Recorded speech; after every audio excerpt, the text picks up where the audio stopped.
Hey friends, I am back. Yes, मेरी तबीयत बिल्कुल ठीक हो चुकी है अभी, and thanks for your wishes. So आज मैं लेके आई हूँ करवा चौथ की कथा, और करवा चौथ मनाई क्यों जाती है और करवा चौथ कब होती है यूजली। तो इसी चीज़ को आज मैं इसी वीडियो में कवर करने वाली हूँ। तो सबसे पहले करवा चौथ आती कब है, इसकी कोई डेट, स्पेसिफिकली डेट या मंथ, आई मीन डेट नहीं होती है, बट मंथ स्पेसिफिक होता है, वो भी हिंदी कैलेंडर के हिसाब से। तो ये कब आता है? कार्तिक मास, मास मंथ, कार्तिक मंथ की चतुर्थी थी। चतुर्थी मतलब फोर्थ, चतुर्थ मतलब फोर्थ वाले डेज आता है। फोर्थ कब? जब आपका चंद्रमा बढ़ना शुरू करता है तो उसमें फोर्थ, ठीक है, उसे हम चतुर्थी कहते हैं। तो ये आपकी, इसीलिए हम इस पर्व को करवा चौथ के नाम से जानते हैं। और इस दिन सभी मैरिड वीमेंस अपने हस्बैंड के लिए फास्ट रखती हैं, और रात में चांद को देखकर अपने व्रत को पूरा करती हैं। और जब व्रत पूरा करती हैं तो आपने मूवीज़ में या ऑफ कोर्स एक्चुअल में अपने घर में भी देखा होगा कि हम छलनी में दिया रख के फिर हस्बैंड का चेहरा देखते हैं। तो आजकल तो ये फास्ट काफ़ी कॉमन हो गया है और हर घर में रखते हैं, और सिर्फ लेडीज़ ही नहीं, हस्बैंड्स भी ये व्रत रखने लगे हैं। आई मीन रखना चाहिए, राइट? क्यों क्यों नहीं रखेंगे? क्योंकि हर कोई चाहता है उसके पार्टनर की एज काफ़ी अच्छी हो और वो खुशी खुशी अपनी लाइफ को हमेशा के लिए रख सके और उसको स्पेंड कर सके।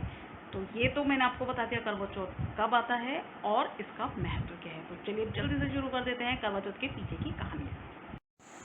सो करवा चौथ पे मैं आपको दो कहानियाँ सुनाने वाली हूँ जो कि काफ़ी फेमस है। तो पहली कहानी है, काफ़ी समय पहले की बात है। एक करवा नाम की स्त्री मीन्स लेडी अपने हस्बैंड के साथ एक गांव में रहती थी। तो एक दिन क्या होता है, उसका पति नहाने के लिए नदी में जाता है। यस, पहले के लोग नहाने नदी में ही जाते थे, क्योंकि सबके घर में बाथरूम तो होते नहीं थे जैसे अभी होते हैं। तो क्या होता है कि नदी में नहाते समय एक मगरमच्छ, क्रोकोडाइल, ने उसका पैर पकड़ लिया। उसका किसका? उसके लेडी के हस्बैंड का। अब जब पैर पकड़ लिया तो उस बंदे ने बहुत तेज़ से चिल्लाया कि मुझे बचाओ, मुझे बचाओ। तो उसकी बीवी भागते हुए वहाँ पर आई और उसने एक धागे से मगरमच्छ को बांध दिया।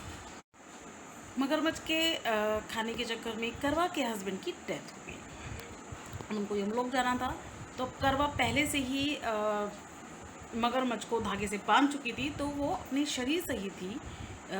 करवा अपने हस्बैंड मगरमच्छ के साथ यमलोक में पहुंच गई। जब यमलोक ने मगरमच्छ और करवा को वहाँ देखा तो उसको बहुत आश्चर्य हुआ कि ये सब क्या हो रहा है। तो यमलोक में जाके यमराज ने बोला करवा से कि आप अपने घर वापस जाइए, सिर्फ आपके पति का ही वक्त आया था और वो ही यहाँ पर रह सकते हैं। लेकिन करवा ने मना किया। उसने बोला कि नहीं, आप मेरे पति को जीवन दान दीजिए, नहीं तो मैं भी यहाँ से नहीं जाऊँगी। जब काफ़ी ऐसा बहस हुआ तो पहले के ज़माने में ये माना जाता था कि अगर कोई स्त्री सतीत्व का पालन करती है, अपने पति के हर तरीके से पालन करती है, तो यमराज क्या कोई भी भगवान से डर जाते थे। जब काफ़ी देर तक ये बहस चलती रही तो यमराज ने करवा के पति को जीवन दान दे दिया और करवा और उसके पति दोनों को ही पृथ्वी पर भेज दिया।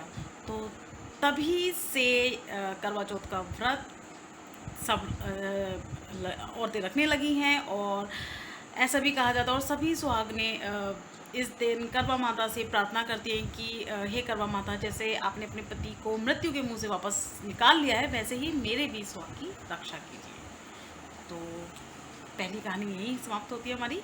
जी हाँ, मुझे पता है, मैंने आपको प्रॉमिस किया था कि एक और मैं करवा चौथ के ऊपर आपको कहानी सुनाऊंगी। तो चलिए शुरू करते हैं दूसरी कहानी को। अब दूसरी कहानी में क्या होता है, बहुत पहले की बात है, एग्जैक्टली ये भी बहुत पहले की बात है। एक साहूकार के 7 बेटे थे और उसकी एक बहन थी करवा। जी हाँ, यहाँ पर इस कहानी में भी उनका नाम करवा ही है। सभी सातों भाई अपनी बहन को बहुत प्यार करते थे, यहाँ तक कि सबसे पहले वो अपनी बहन को खाना खिलाते थे और उसके बाद ही स्वयं खाना खाते थे। अब क्या हुआ, सातों भाइयों की शादी हो गई और बहन की भी शादी हो गई। जब उनकी शादी हो गई तो वो अपने ससुराल चली गई। फिर से करवा चौथ का व्रत आया, तो जो करवा है वो अपने मायके आ गई और उसने अपनी भाभीयों के साथ निर्जल व्रत भी रखा।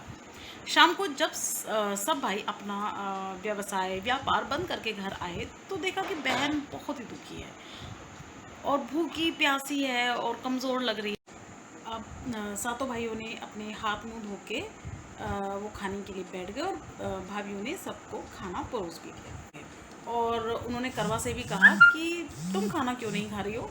बहन ने कहा कि आज मेरा करवा चौथ का निर्जल व्रत है और खाना सिर्फ चंद्रमा देखकर ही खाऊंगी। क्योंकि चंद्रमा अभी तक निकला नहीं है तो मैं कुछ भी नहीं खा सकती। सबसे छोटे भाई को अपनी बहन की हालत देखी नहीं गई तो उसने दूर पीपल के पेड़ पर जाकर एक दीपक जला दिया। दीपक ने दिया जला दिया और उसको चलनी की ओट में रख दिया। चलनी से जिसे हम देख सकते हैं, दूर से देखने पर वो ऐसा लग रहा था जैसे कि चतुर्थी का चांद आ गया हो। अब सभी भाइयों ने अपनी बहन के पास जाके कहा कि देखो देखो चांद निकल आ गया और तुम इसे अर्घ दे दो। बहन बहुत खुश हुई और उसने सीढ़ियों से ही चांद को देखा, अर्घ दिया और खाना खाने बैठ गई। जैसे ही उसने पहला टुकड़ा मुंह में डाला तो उसे छींक आ गई। जब दूसरा टुकड़ा डाला तो उसमें बाल निकल गया। जी बिल्कुल, भगवान भी बता रहे थे कि कुछ गलत हुआ है। अब जैसे ही उसने तीसरा टुकड़ा करवा ने मुंह में डाला तो तभी उसे अपने ससुराल से ये खबर मिल गई कि उसके हस्बैंड की डेथ हो गई है। अब उसे बहुत रोना आया, बहुत दुख हुआ। तब उसके भाई जो उसकी भाभियाँ थी, करवा की भाभियाँ थी, उनको सच्चाई से पता चल गया तो उनको बहुत दुख हुआ और उन्होंने करवा को समझाया कि तुम्हारा ये व्रत गलत तरीके से टूटा है, इसीलिए सारे भगवान नाराज हो गए हैं। जब करवा को ये पता चला तो उसने बहुत माफ़ी मांगी और ये निश्चय किया कि वो सबसे अलग रहेगी और बिल्कुल साधारण जीवन व्यतीत करेगी। अपने पति के शव को जलाने नहीं देगी और उसको अपने पास ही रखेगी। और जब अगला करवा चौथ आएगा तब वो भगवान से फिर से प्रार्थना करेगी कि उसके पति को जीवन दान दे दे। तो यहाँ करवा ने गांव के बाहर एक छोटा सा अपना घर बनाया। पहले ऑफकोर्स मिट्टी के ही घर बनते थे, पक्के घर तो नहीं बनते थे। तो उसने एक छोटा सा घर बनाया और वहाँ पर अपने पति के शव को रख दिया और रोज़ाना वो अपने पति के शव की सफाई करती थी, उसकी देखभाल करती थी और उसके ऊपर उगने वाली सुई नुमा घास को वह इकट्ठा करती रहती थी। ऐसे ही करते करते उसका पूरा साल बीत गया और अगला करवा चौथ आ गया। करवा के साथ उसकी सभी भाभीयों ने भी करवा चौथ का व्रत रखा। जब भाभियाँ उससे मिलने आई तो उसने प्रत्येक मतलब सभी भाभी अपनी सभी भाभीयों को एक साइड से घास देते हुए कहा, यम सुई ले लो, पिए सुई दे दो, मुझे फिर भी अपने जैसी सुहागन बना दो। ऐसा वो कहती रही, लेकिन हर बार भाभी उसे अगली भाभी से आग्रह कह के चली जाती। इस प्रकार जब छठे नंबर की भाभी आई तो उसने करवा ने भी उसे यही बात कही। अब उसकी भाभी जानती थी कि सबसे छोटे भाई की वजह से ही ये सब हुआ है, तो छोटे भाई की वाइफ ही ये सब उसको मतलब उसके करवा के पति को पुनर्जीवित कर सकती है।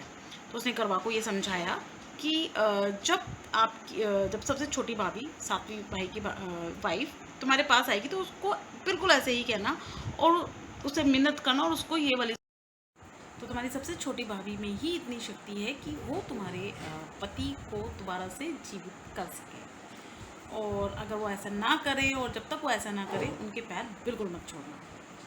अब छोटी भाभी करवा के पास आई।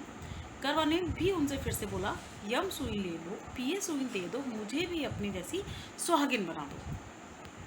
जब उसने ऐसा कहा और उनको सुई देनी चाहिए तो छोटी भाभी ने भी मना कर दिया। उसको बोलने लगी कि नहीं, मैं ये नहीं कर सकती, मैं ये नहीं कर पाऊँगी। अब करवा ने अपनी छोटी भाभी के पैर पकड़ लिए और कहा कि जब तक आप मेरे सुहाग को वापस नहीं लाएंगी तब तक मैं आपके पैर नहीं छोड़ूंगी। अब काफ़ी देर हो गई, छोटी भाभी को भी लगा कि ये सब सही नहीं हो रहा है, तो उसकी छोटी भाभी पसीज गई। उन्होंने क्या करा कि अपनी छोटी उंगली को चीर कर उसमें से जो ब्लड निकला है और वो उनके पति के करवा के पति के मुंह में डाल दिया और करवा का पति तुरंत ही जीवित हो उठा।